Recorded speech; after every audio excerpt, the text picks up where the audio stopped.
Bismillahirrahmanirrahim. Assalamualaikum warahmatullahi wabarakatuh.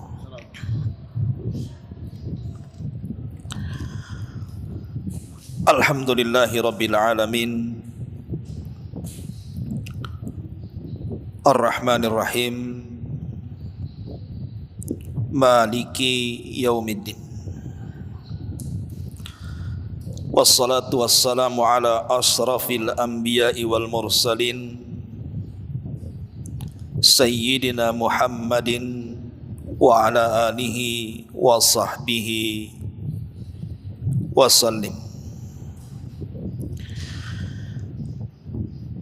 Rabbi israh li sadri wa yassir li amri wahlul 'uqdatam min lisani yafqahu qawli, amma ba'du. Ma'asyiral muslimat yang dimuliakan Allah Subhanahu wa taala, alhamdulillah di pagi menjelang siang ini kembali kita bisa duduk di taman-taman sorga di Masjid Nidaul Ilmi, tentu dalam rangka taqarrub, mendekatkan diri kepada Allah Subhanahu wa taala dengan talabul ilmi. Tak lupa salawat dan juga iringan salam tetap kita hadiahkan kepada qudwah kita, rasul kita, Nabi besar Muhammad sallallahu alaihi wa ala alihi wasallam. Pembahasan di pagi menjelang siang ini,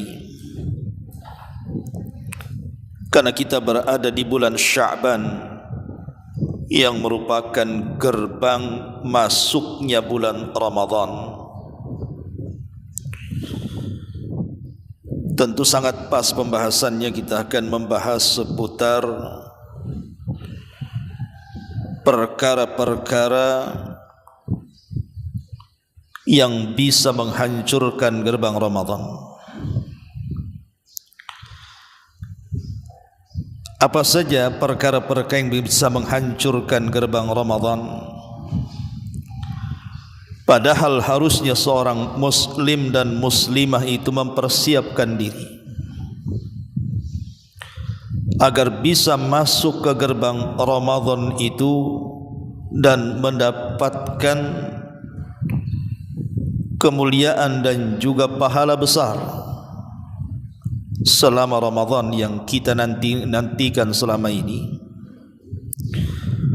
Tapi rupanya ada orang-orang yang justru mereka sudah mengotori Ramadan sebelum masuk Ramadan. Ma'asyiral muslimat yang dimuliakan Allah Subhanahu wa taala,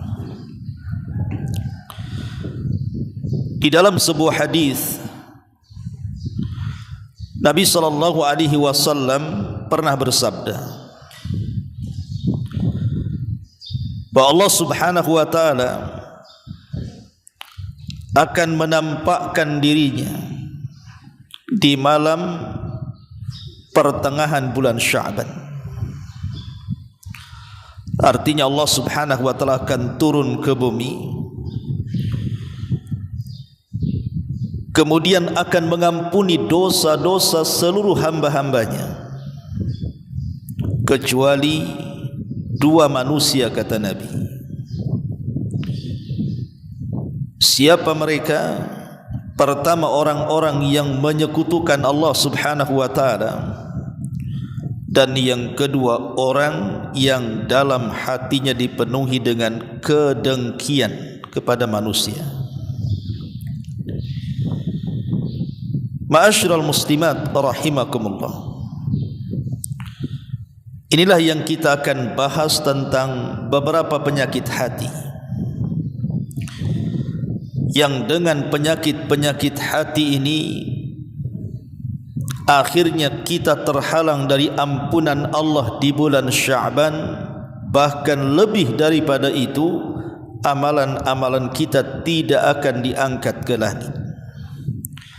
Padahal di bulan Sya'ban ini adalah kesempatan emas, di mana amalan-amalan kita selama 1 tahun penuh dari Ramadan tahun kemarin sampai Sya'ban tahun ini, kita berharap amalan kita diangkat dan dilihat Allah Subhanahu wa ta'ala.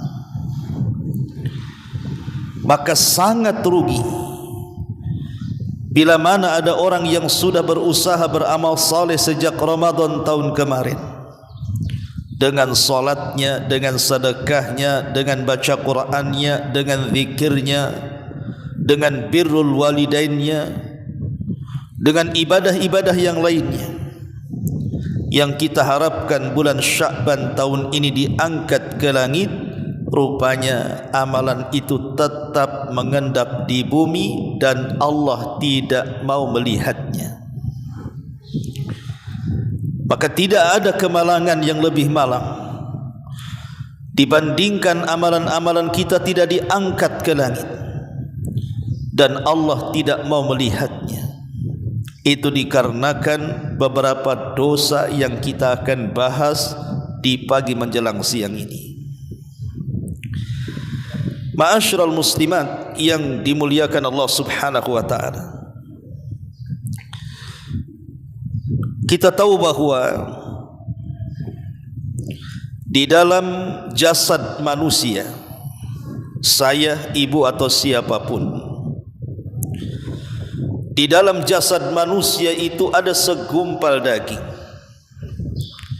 yang kalau seandainya daging ini kita perbaiki dengan baik, kita bersihkan dengan bersih, maka segumpal daging ini akan menjadikan seluruh badan kita dari kaki sampai kepala itu menjadi baik.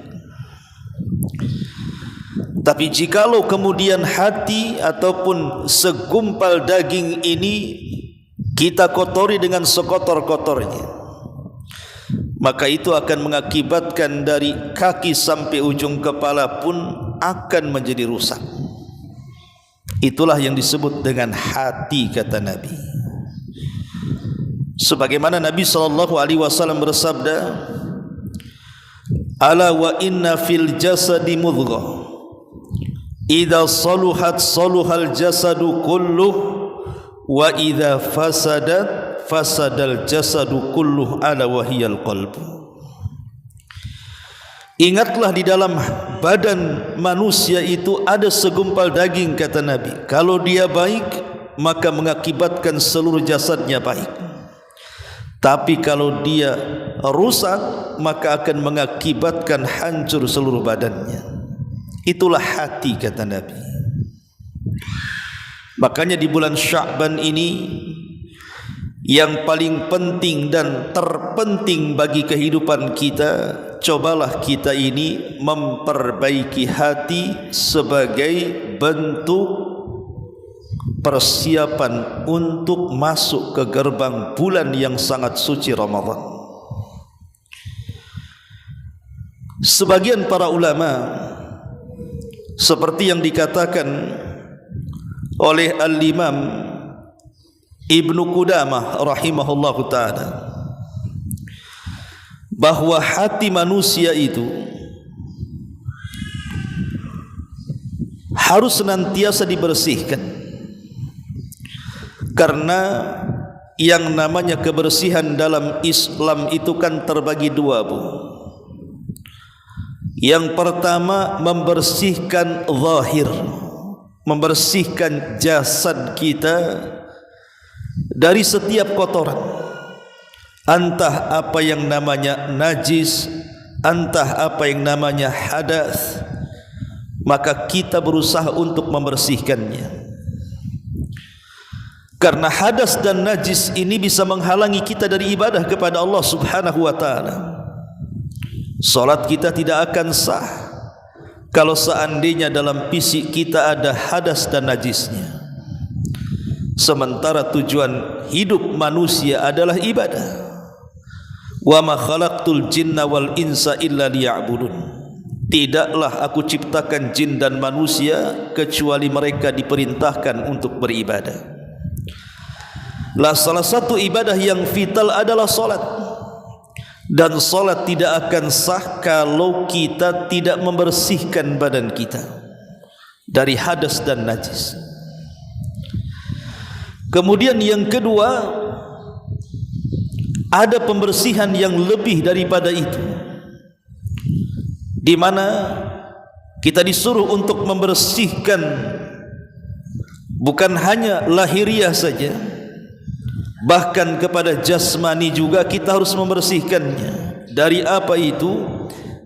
Minadz-dzunubi wal atham, dari perbuatan dosa-dosa dan kemaksiatan-kemaksiatan. Baik maksiat yang dilakukan hati, baik maksiat yang dilakukan pandangan, pendengaran, ucapan, langkah tangan dan kaki, akal dan pikiran, maka kita juga dituntut untuk membersihkannya.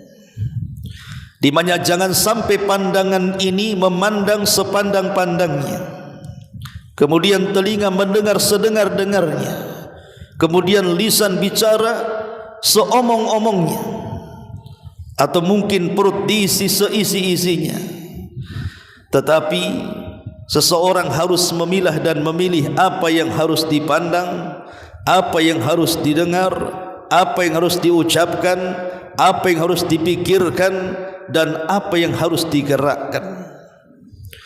Harusnya itu yang menjadi landasan kita seorang mukmin di bulan Sya'ban ini.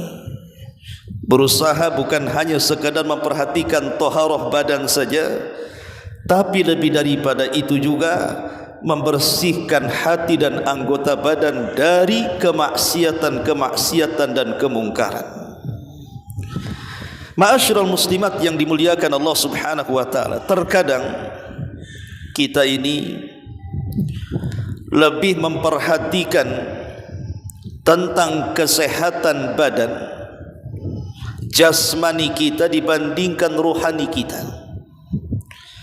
Umpamanya ibu ada anak kecil baru demam sedikit saja sudah paniknya luar biasa.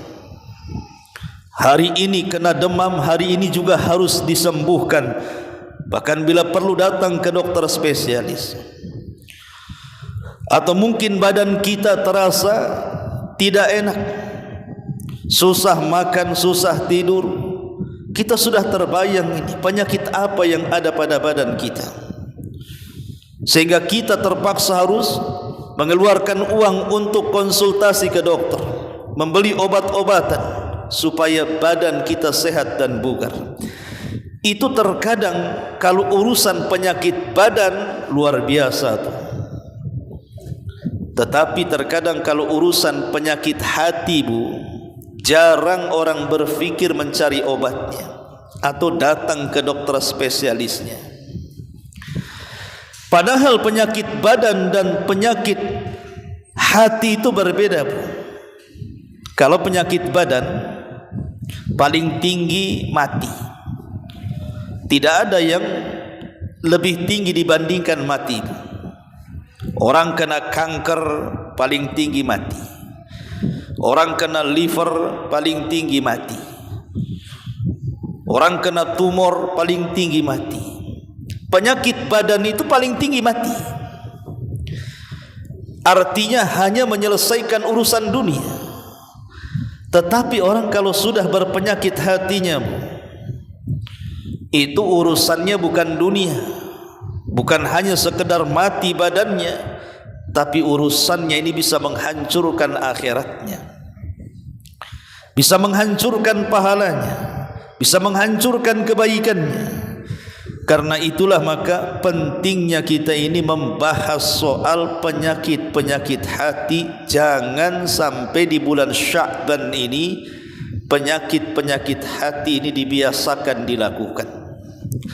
Selain daripada menggugurkan amalan kita, penyakit ini juga bisa menghalangi terangkatnya amalan kita untuk dilihat Allah Subhanahu wa taala.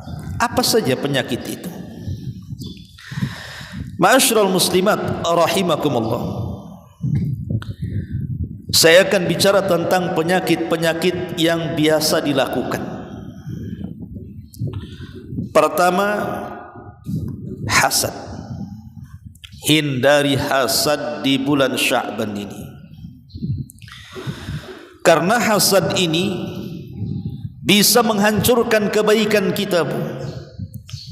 Boleh jadi mungkin ibu ini rajin sholatnya, bukan hanya yang wajib tapi juga yang sunnah-sunnahnya.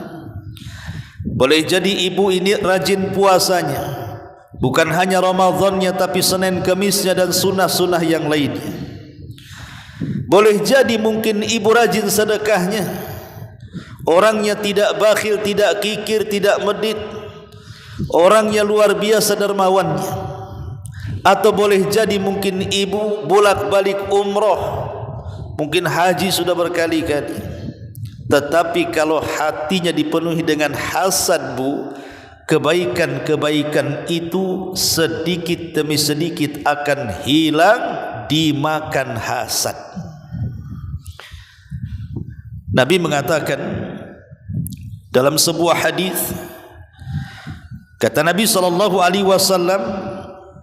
innal hasada ya'kulul hasanat kama ta'kulun narul khatab.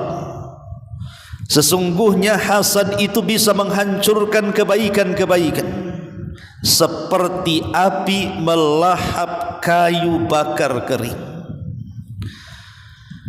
Lihat, Bu, di Los Angeles sana itu, California, hitungan hari berapa hektar dilahap dengan cepatnya sampai meruntuhkan bangunan-bangunannya. Begitulah hasad. Hasad itu bisa menghancurkan seluruh kebaikan ibu. Sejak Ramadan tahun kemarin sampai Sya'ban tahun ini, boleh jadi dengan hasad yang kita miliki dalam hati ini menghabiskan semua amal kita. Maka di bulan Sya'ban hindari hasad, karena hasad itu penyakit iblis. Dialah yang pertama hasad kepada Adam. Hasad ini penyakit Qabil yang berakhir dengan membunuh Habil. Hasad ini penyakitnya orang Nasrani dan orang-orang Yahudi. Bahkan hasad itu tidak mungkin berkumpul dengan keimanan. Karena seorang mukmin tidak mungkin hasad. Karena hasad dan iman ini berlawanan, yang satu ke timur, yang satu ke barat. Kata Nabi SAW, wala yajtami'u fi jawfi abdin al-iman wal hasad. Tidak mungkin, kata Rasul, berkumpul dalam dada seorang hamba iman dan hasad. Artinya kalau ada iman, hasad hilang, tapi kalau ada hasad, iman pula melayang. Maka hindari hasad, jangan sampai hasad. Dan hasad itu ada 3 tingkatan. Tingkatan yang pertama, kata para ulama, an yuhibbal insanu zawalin ni'mati an akhihil muslim wa in kanat la tantakilu ilaihi. Hasad itu yang pertama, seseorang suka akan hilangnya nikmat yang ada pada saudara muslimnya, walaupun dia tidak berkeinginan nikmat itu berpindah kepada dirinya. Yang penting dia tidak suka kalau orang lain di atas kesenangan. Ada tetangga bangun rumah cantik-cantik, tidak suka, padahal uang bukan uang dia, padahal biaya pembangunan bukan juga dari dia. Kenapa dia tidak suka?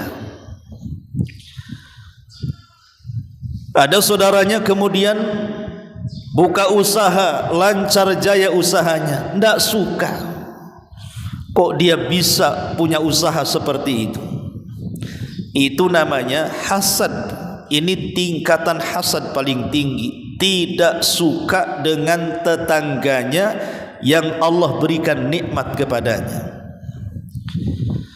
Dan itu banyak. Orang yang hasad seperti ini banyak sekali. Dia membenci nikmat Allah yang Allah anugerahkan kepada orang dan dia merasa tersakiti dengan itu. Kan aneh. Allah itu kan sudah membagi-bagi nikmat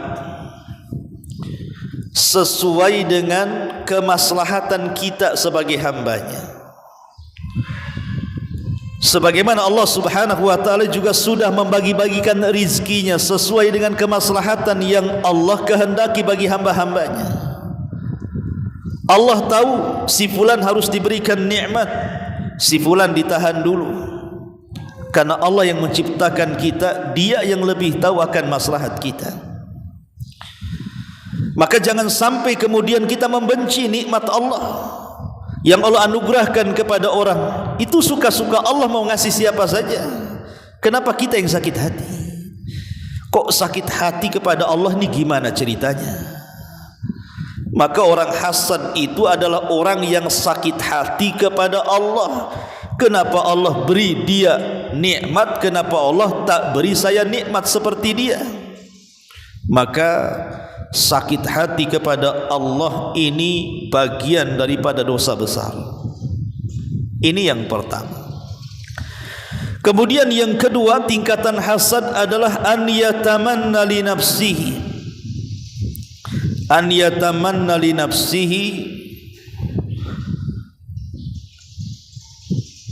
atau yang kedua afwan, an yuhibba zawalan ni'mati min ghairihi li raghbatihi fiha raja'a intiqaliha ilaihi.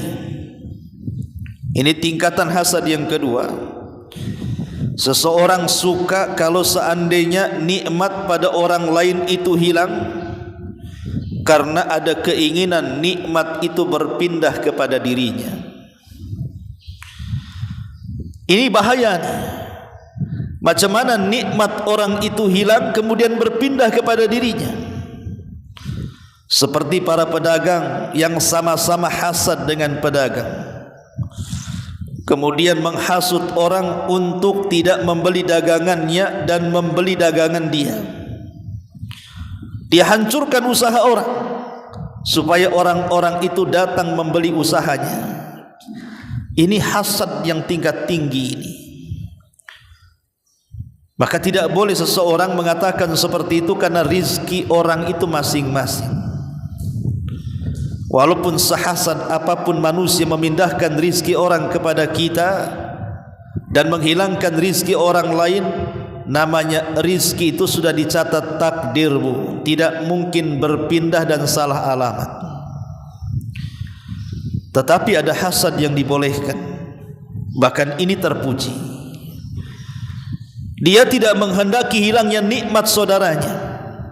Dia tidak menghendaki hilangnya nikmat saudaranya dan berpindah kepada dia, tapi dia hanya ingin seperti saudaranya dan tidak menghendaki kehilangan nikmat saudaranya. Dia hanya ingin seperti saudaranya saja.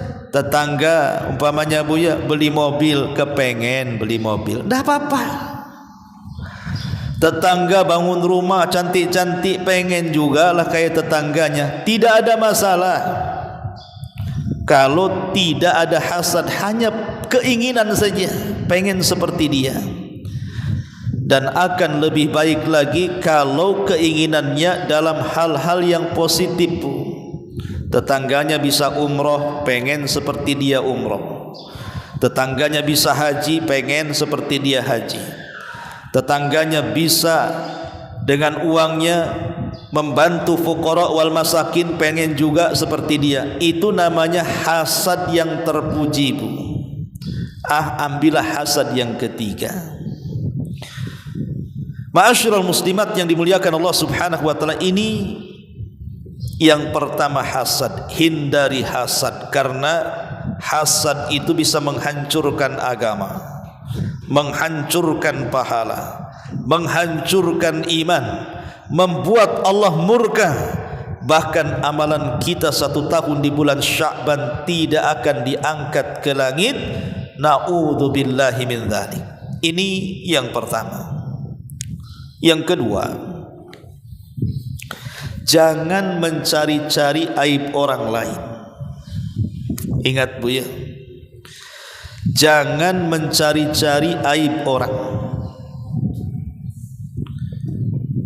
Mencari-cari aib orang itu tentu bukan karena niat yang baik.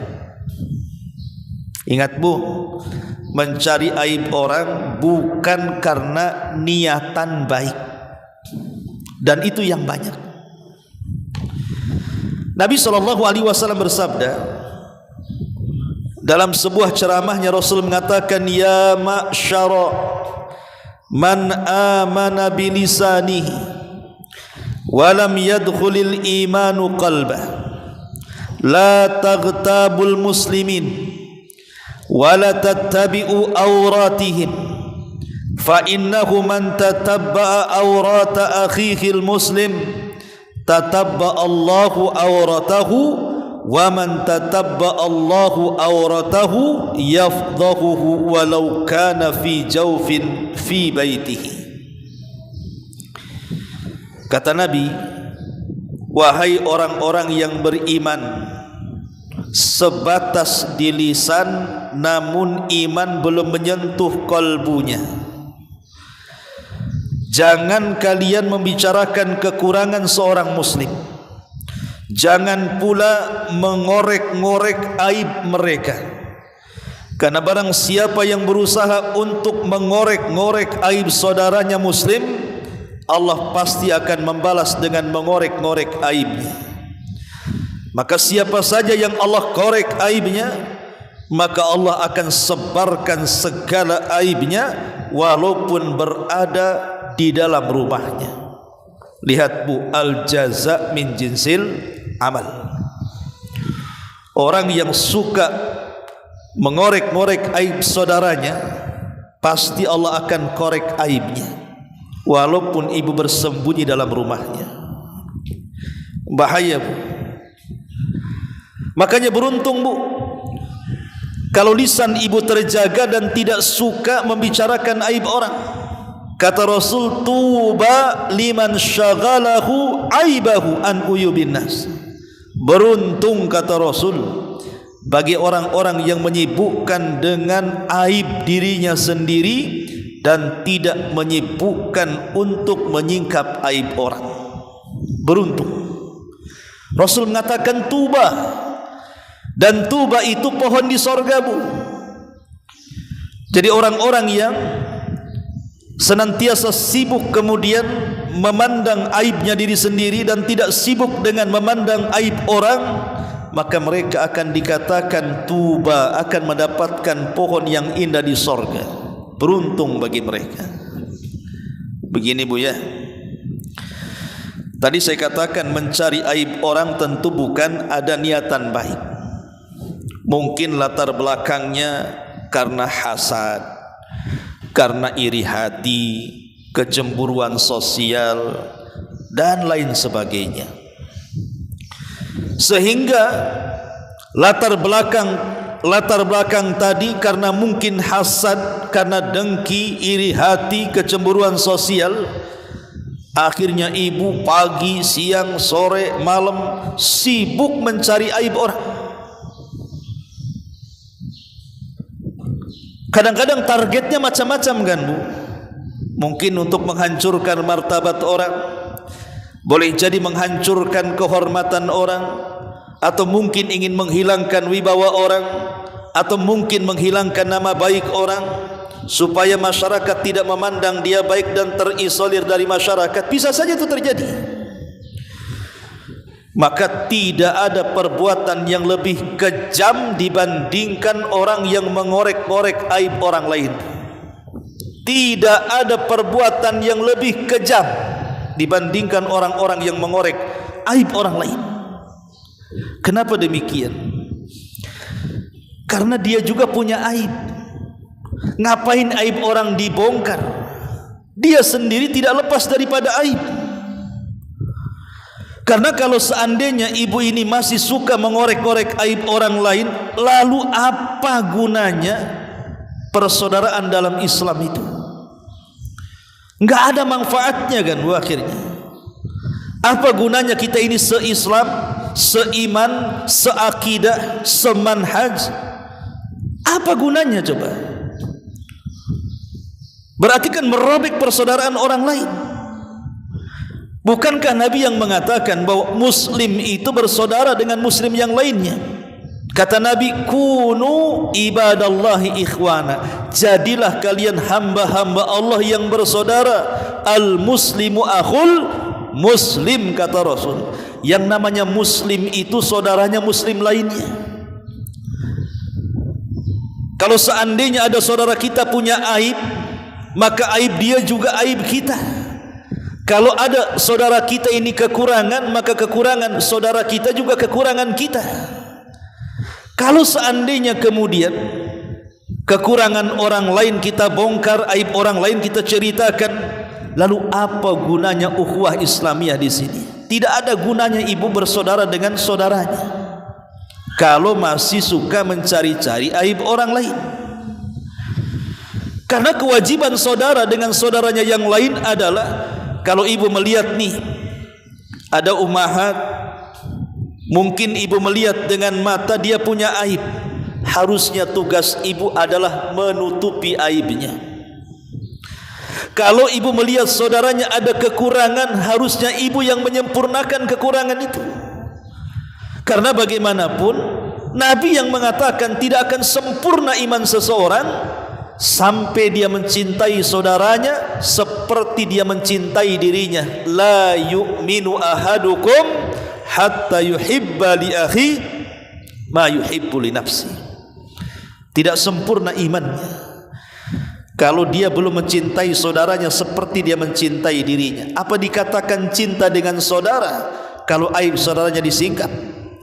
Apa dikatakan cinta dengan saudaranya kalau seandainya kekurangan saudaranya diumbar ke mana-mana?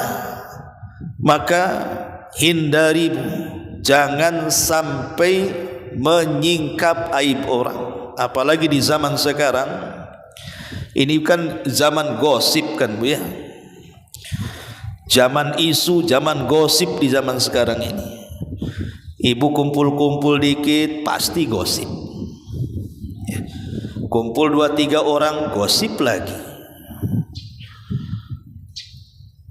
Kadang-kadang gosip ini tidak lihat tempat kan Bu.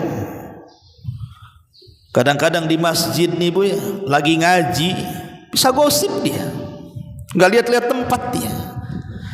Ibu ini lagi cari pahala supaya ketika datang dari rumah banyak dosa, keluar dari majelis taklim itu hilang dosa.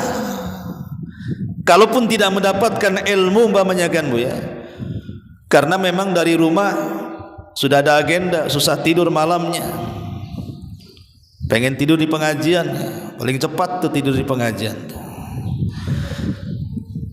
Oke lah, mungkin kita sudah hadir di majelis taklim, Rasul katakan kumu maghfuran lakum, dosa-dosa kalian sudah diampuni.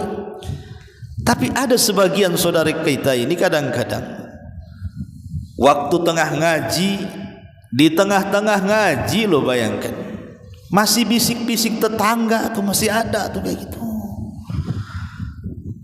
Nanti habis ngaji dilanjut lagi, kan aneh Bu. Oke lah umpamanya ngajinya serius, 2 rius, kemudian habis ngaji duduk lagi. Yang tadinya majelisnya majelis ilmu berubah pula majelisnya majelis mencari-cari aib saudaranya. Kalau yang seperti ini Bu, lalu apa gunanya ngaji kalau gitu? Nggak ada gunanya. Jadi jangan terlalu sibuklah. Nasihat saya, jangan suka membumbui perkara yang tidak tahu ibu duduk masalahnya. Ada isu tetangga begono begini begunu gitu ya. Ibu kalau baru dengar, kalau bisa telinga ibu itu sumpellah dengan katam batu. Kalau bisa nggak dengar. Ya. Kalaupun dengar Bu, jangan dikasih merica. Makin panas tuh berita tuh. Akhirnya diheboh-hebohkan. Lah ini kan kebiasaan nih. Kalau seandainya setingkat ibu-ibu yang sudah biasa ngaji masih suka gosip, gimana orang-orang awam? Lebih gosip lagi dibandingkan ibu kan begitu. Makanya jangan suka membumbu-bumbui masalah yang sebenarnya ibu tidak perlu ikut campur urusan orang. Bahkan lebih celakanya ada ibu-ibu sok tahu pula tentang berita. Dia hanya mendengar sekelinting berita, kemudian ibu bumbunya terlalu banyak, seolah-olah paling tahu berita, disebarkan pula berita itu. Padahal itu gosip, itu isu yang belum jelas juntrungannya. Maka jangan pernah menghakimi orang, jangan memvonis orang, dan jangan kemudian mengukur orang itu dengan ukuran ibu. Karena bagaimanapun setiap saya, ibu, siapapun itu punya aib, punya kekurangan. Sebagaimana kalau aib kita terbongkar, kita juga tidak suka. Sebagaimana kalau seandainya kekurangan kita tersebar, kita tidak suka. Begitu juga orang yang kita sebar aibnya, yang kita bongkar kekurangannya, dipastikan dia juga tidak suka. Maka jangan suka menyebar-nyebar aib. Karena bagaimanapun muslim satu dengan yang lainnya itu seperti jasad. Kalau seandainya tangan kita teriris Bu, tidak mungkin yang menjerit itu tangan, pasti yang menjerit mulut. Pasti yang merasakan sakit juga dari kepala sampai kaki kan. Begitulah Rasul mempermisalkan seorang muslim dengan muslim yang lainnya. Kalau seandainya ada saudara kita tersakiti gara-gara disakiti orang, harusnya kita ikut sakit. Ini enggak. Dia tidak sakit, ibu korek-korek aibnya, akhirnya jadi sakit. Ibu yang membuat sakit orang. Dan ingat Bu, kalau orang tersakiti sampai kepada pikirannya, akhirnya yang tidak punya kolesterol jadi kolesterol, yang tidak punya darah tinggi naik darah tingginya, yang tidak pernah punya masa lalu stroke akhirnya stroke, kemudian mati. Berarti ibu membunuh dia pelan-pelan itu Bu, memberikan penyakit pelan-pelan. Apa bedanya ibu dengan tukang sihir kalau begitu? Yang nyakiti orang, membuat orang lumpuh, membuat orang sakit, membuat orang mati, enggak ada bedanya ibu dengan tukang sihir kalau suka ngorek-ngorek aib saudaranya. Maka ini yang kedua Bu, hindari, jangan suka mencari-cari aib orang, sibukkan dengan aib kita saja. Yang ketiga, jangan suka berburuk sangka Bu. Jangan suka berburuk sangka. Karena Rasul mengatakan iyyakum wadh-dhann fa inna dhanna akdzabul hadis. Hati-hati, jangan suka berburuk sangka, karena berburuk sangka itu sedusta-dustanya ucapan. Imam Ghazali Bu mengatakan su'udzan ghibatun bil qalbi. Buruk sangka itu sama dengan gibah Bu. Cuman kalau gibah itu dengan lisan, kalau buruk sangka itu gibahnya hati. Buruk sangka itu gibahnya hati, dan ini bahaya ya. Ma'asyiral muslimat yang dimuliakan Allah Azza wa Jalla, kenapa buruk sangka itu bahaya Bu? Pertama, karena biasanya buruk sangka itu merusak persaudaraan. Berapa banyak hubungan saudara yang sudah terjalin begitu lama itu bisa rusak gara-gara buruk sangka. Karena ketika seseorang menilai orang lain berdasarkan dugaan yang negatif, hubungan yang seharusnya dibangun dengan kepercayaan, hubungan yang seharusnya dibangun dengan kasih sayang, itu akan rusak. Karena buruk sangka itu biasanya pemicu perpecahan, kebencian, ketidaksukaan, akhirnya kemudian teman pula jadi lawan. Maka jangan sampai ditanamkan buruk sangka, karena ini bisa merusak persaudaraan. Yang kedua, buruk sangka ini biasanya menimbulkan ketidaknyamanan batin. Orang yang buruk sangka itu biasanya asik curiga saja. Kenapa tetangga beli mobil? Suaminya kerja apa? Setahu saja kerjanya tukang. Kok bisa dia beli mobil? Buruk sangka. Ya boleh jadi mungkin ada orang yang ngasih rezeki sama dia, dia kejatuhan duren gitu ya. Kan nggak tahu, Bu. Kenapa kemudian ibu buruk sangka dengan orang? Ada tetangganya mungkin mukanya makin putih, ya. Kok dia bisa beli skincare itu? Padahal mahal tuh. Setahu saya suaminya nganggur itu. Kok dia bisa kayak gitu? Kok bisa dia beli baju bagus? Itu buruk sangka, Bu. Buruk sangka ini mengakibatkan orang gelisah jadinya kan. Dan biasanya buruk sangka itu mengarah ke ghibah jadinya, mengarah ke namimah. Makanya hilangkan tuh buruk sangka itu, karena buruk sangka ini bagian daripada dosa besar. Tak boleh. Lihat bagaimana Nabi SAW saat berdua dengan istrinya Safiyah di malam hari bulan Ramadan. Duduk-duduklah di samping masjid Nabi dengan Safiyah itu. Datang dua sahabat lewat dengan cara tergesa-gesa. Maka Nabi SAW kemudian mengatakan, ala rislikuma, pelan-pelanlah kalian kalau kalian jalan itu, kata Nabi. Yang di samping saya ini Safiyah, bukan siapa-siapa, dia istriku, kata Nabi. Maka dua orang ini mengatakan, ya Rasulullah, tidak mungkinlah kami ini berburuk sangka kepada engkau. Tapi apa kata Nabi? Bukan begitu. Yang namanya setan itu masuk dari jalan darah. Bisa saja kemudian setan yang masuk di jalan darah kalian berdua masuk dalam kolbu kalian berdua, akhirnya berburuk sangka kepada aku, kata Nabi. Makanya ku jelaskan, ini istriku Safiyah. Lihat bagaimana Nabi SAW memutus rantai buruk sangka itu. Jadi kalau seandainya ada kenikmatan yang Allah anugerahkan kepada saudara kita, katakan alhamdulillah. Allah masih menganugerahkan nikmat kepada saudara saya. Tetapi ya Rabb, ya kata Rasul, tetapi ya Rabb, limpahkan jugalah nikmat itu kepadaku. Jadi Nabi SAW mengajarkan kepada kita agar melihat kenikmatan orang lain itu dengan cara disyukuri, bukan dengan cara diburuk sangkai. Dari mana dia mendapatkan itu? Kenapa dia begitu? Kok bisa dia seperti itu? Maka hati-hati. Ini yang ketiga ya, di bulan Sya'ban ini hilangkan perasaan buruk sangka. Kemudian yang keempat, jangan suka mengadu domba.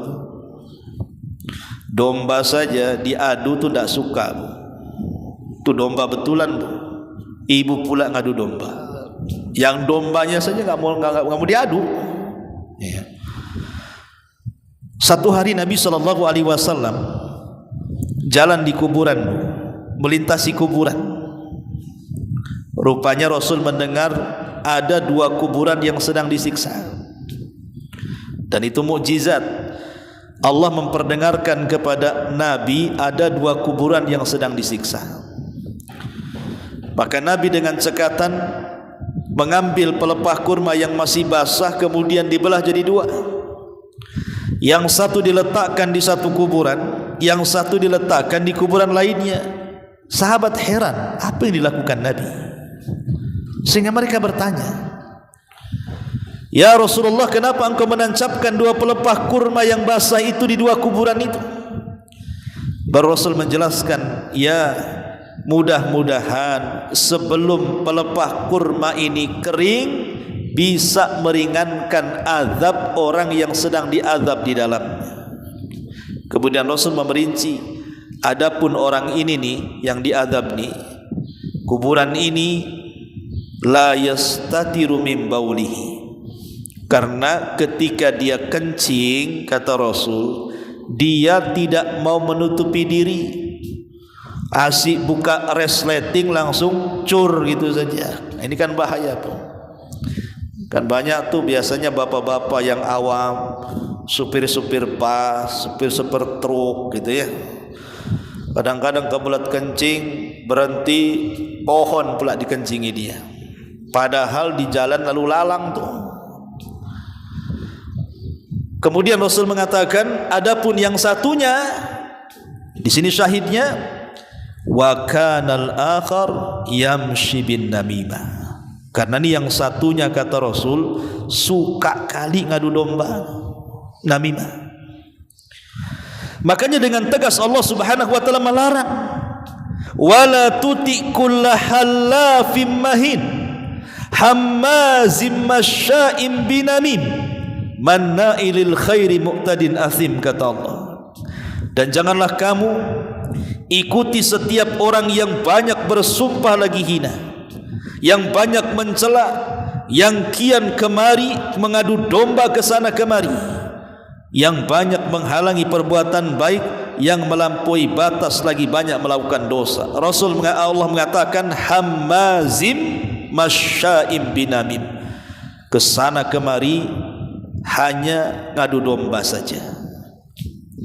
Maka di bulan Sya'ban berhenti, jangan suka ngadu domba. La yadkhulul jannah namam, kata Rasul, tidak masuk surga pelaku namimah itu, yang suka ngadu domba. Dan biasanya nih Bu, ada 7 ciri orang yang suka ngadu domba. Mudah-mudahan tidak ada pada ibu yang 7 ciri ini. 1, suka membicarakan orang. 2, suka dusta kalau cerita. 3, pura-pura netral padahal dia berpihak kepada kawannya.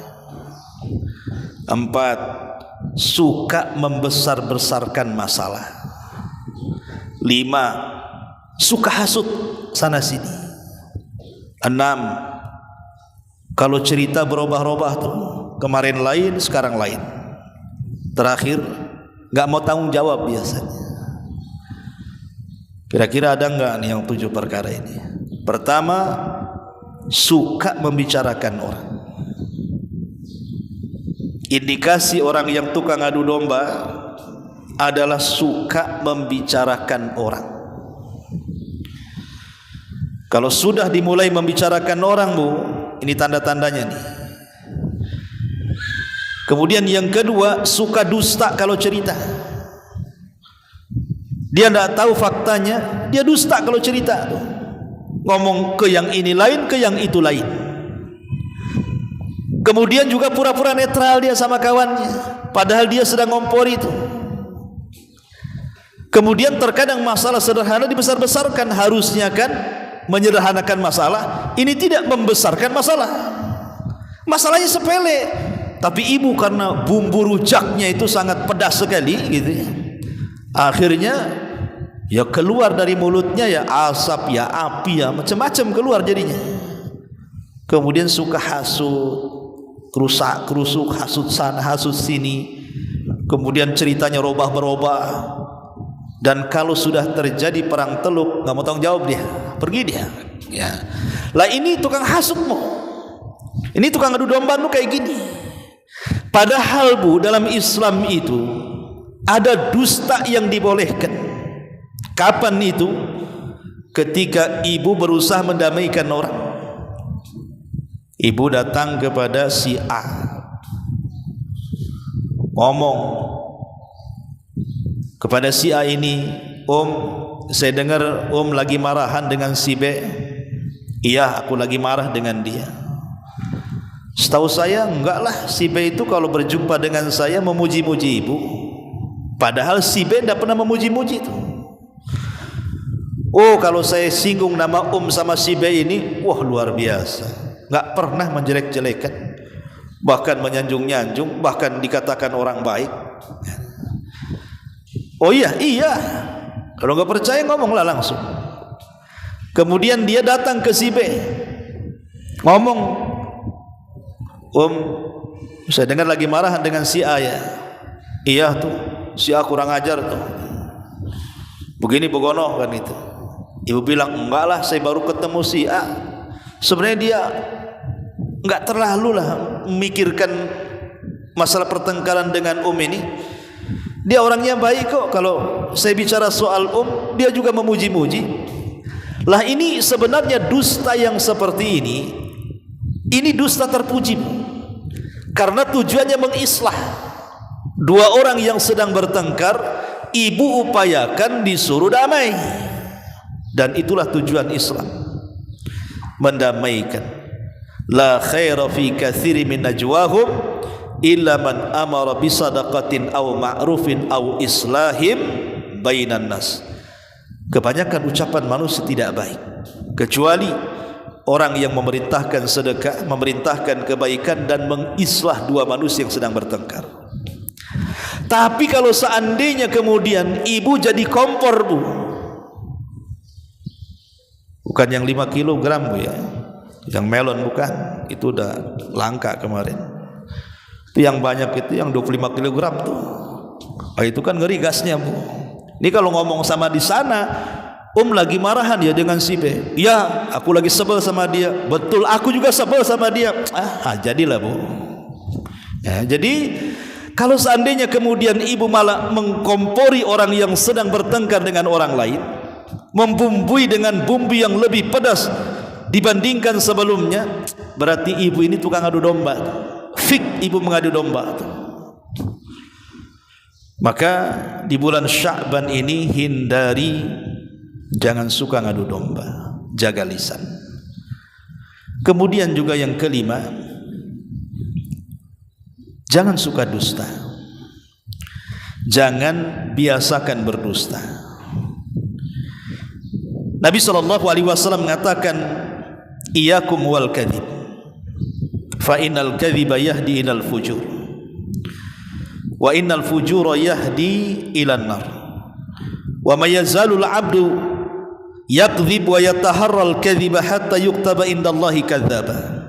Hati-hati kalian jangan suka dusta, karena dusta itu mengarah kepada perbuatan jahat, dan perbuatan jahat itu mengarah ke neraka. Orang kalau terus-terusan berdusta, kata Nabi, nanti lama-lama dicap oleh Allah sebagai pendusta.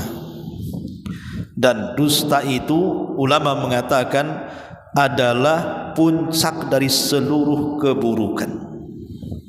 Dusta itu adalah puncak dari seluruh keburukan, karena dusta dengan iman itu tidak mungkin berkumpul. Seorang muslim bisa bakhil, mungkin ibu bisa bakhil, dipinjam uangnya tidak mau ngasih, bakhil. Ya mungkin saya, ibu atau siapapun bisa bakhil. Pamannya tetangga pinjam uang, satu hari ibu kasih, besoknya pinjam lagi, ibu mau ngasih, besoknya lagi pinjam lagi, ibu mulai membatasi, keempat kalinya mulai itu nutup diri, nengok dia saja langsung gorden tutup, pasti dia pinjam uang. Boleh jadi mungkin kita ini satu hari akan bakhil. Seorang muslim itu bisa bakhil, atau seorang muslim itu bisa pengecut. Dia tidak berani jihad di jalan Allah Subhanahu wa taala.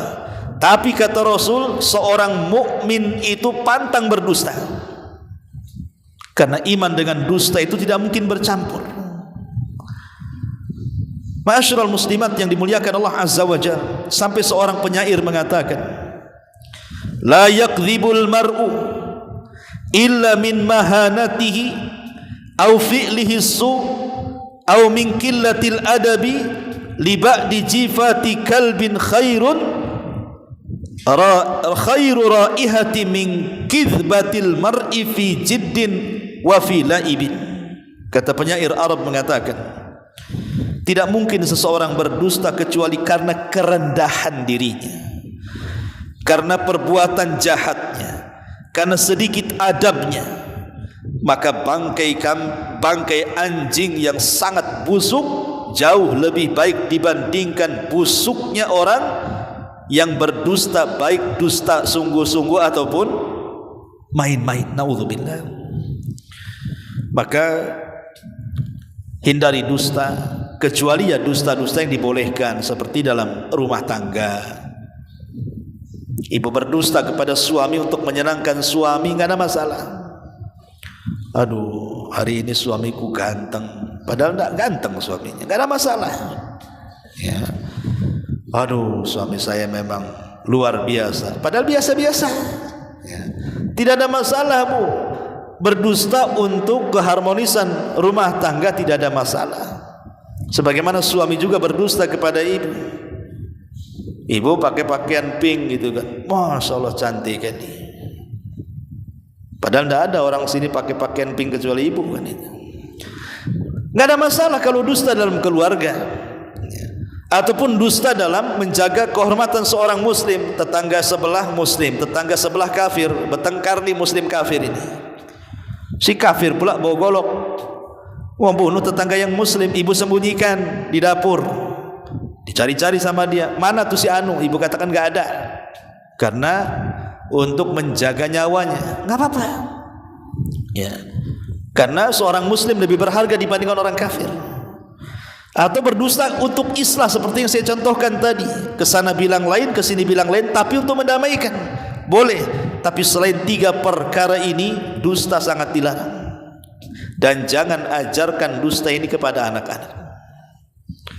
Sebab kalau ibu sudah ajarkan dusta kepada anak-anak, nanti anak ini akan tumbuh besar dan menjadi seorang pendusta. Ajarkan kejujuran.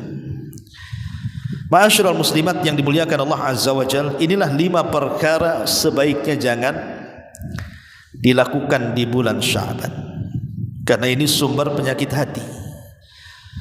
Kalau orang kemudian masih suka melakukan 5 perkara ini, berarti sia-sialah amalan kita setahun, dosa kita tidak diampuni, amalan kita tidak diangkat ke langit, kan rugi jadinya, Bu. Maka jagalah hati, jagalah lisan, dan teruslah meningkatkan amal ibadah kita di bulan Sya'ban, karena Sya'ban ini gerbang masuk Ramadan. Apa yang dilakukan Ramadan, di Ramadan lakukan di bulan Sya'ban. Di Ramadan kita berpuasa, maka di Sya'ban biasakan puasa. Di Ramadan kita akan baca Quran, maka biasakan baca Quran di bulan Sya'ban. Di Ramadan kita akan bersedekah, maka biasakan sedekah di bulan Sya'ban. Di Ramadan kita terbiasa qiyamul lail, maka di bulan Sya'ban juga biasakan qiyamul lail. Maka siapa yang baik Sya'bannya, maka akan jelas Ramadannya lebih baik lagi. Tapi kalau Sya'bannya tidak baik, maka jangan harap mendapatkan kebaikan di bulan Ramadan, karena Sya'ban itu, kata Imam Ibn Rajab, kal muqaddimati li Ramadan, seperti muqaddimah masuknya gerbang Ramadan. Wallahu a'lam bishawab. Ini yang bisa saya sampaikan, mudah-mudahan ada manfaatnya. Sebelum saya tutup, kalau ada yang bertanya silakan. Dengan gas LPG subsidi, yeah. Menggunakan gas LPG subsidi sementara dia mampu. Ya, alhamdulillah. Kalau memang dari pemerintah sudah membuat aturan bahwa gas LPG ini khusus untuk orang yang tidak mampu, dan yang mampu sudah disediakan gasnya tersendiri. Kalau seandainya ada orang-orang miskin atau orang yang susah tidak mendapatkan gas itu karena diambil oleh orang-orang mampu, maka dia zalim. Zalim dia. Tapi kalau seandainya semua sudah tersalurkan, tidak ada orang miskin kecuali mudah mendapatkannya, saya kira tidak ada masalah. Kan kita tidak menzalimi siapapun, dan ini juga dari pemerintah kan gitu. Maka yang harus diperhatikan begitu, kalau ada saudara kita yang susah, kalau dia belum dapat, kita pula yang mampu, berarti ya kita zalim, hak mereka kita ambil, ya. Wallahu a'lam. Taib, Ibu enggak ada? Kalau enggak ada kita tutup. Ya subhanaka bihamdika asyhadu an la ilaha illa anta astaghfiruka wa atubu ilaik. Allahu taala alam. Assalamualaikum warahmatullahi wabarakatuh.